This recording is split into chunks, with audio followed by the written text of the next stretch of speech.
സഭ എന്ന് പറയുന്നത് ഒരു കുത്തഴിഞ്ഞ ഒരു പുസ്തകമല്ല. സഭ എന്ന് പറയുന്നത് ഒരു സിസ്റ്റമാറ്റിക്കാണ്.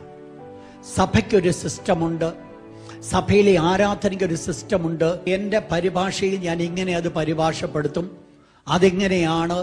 എന്നാൽ ആദ്യ നിയമത്തിനും എന്ന് പറയുമ്പോൾ നിങ്ങൾക്കറിയാം, അത് പഴയ നിയമത്തെ ചൂണ്ടിക്കാണിക്കുന്നു.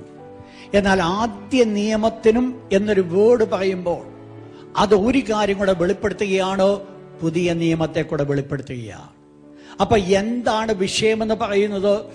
പഴയ നിയമത്തിൽ ആരാധനയ്ക്ക് ചില ചട്ടങ്ങളും പ്രമാണങ്ങളും ഉണ്ടായിരുന്നത് പോലെ പുതിയ നിയമ വ്യവസ്ഥയിൽ നിൽക്കുന്നവർക്കും എനിക്കും നിങ്ങൾക്കും, കൃപായുഗത്തിൽ ജീവിക്കുന്നവർക്കും ഞാനും നിങ്ങളും, എന്റെയും നിങ്ങളുടെയും സ്വന്തം ഇഷ്ടപ്രകാരം ജീവിക്കുവാൻ അല്ല ദൈവം ആഗ്രഹിക്കുന്നത്. ദൈവസന്നിധിയിൽ നാം ആയിരിക്കുമ്പോൾ ദൈവത്തിന് ചില ചട്ടങ്ങള് പ്രമാണങ്ങളുണ്ട്. ആരാധിക്കുവാൻ കടന്നു വരുന്നവർ എങ്ങനെ വരണമെന്ന് ദൈവത്തിന്റെ വിശുദ്ധ വചനം പഠിപ്പിക്കുന്നു.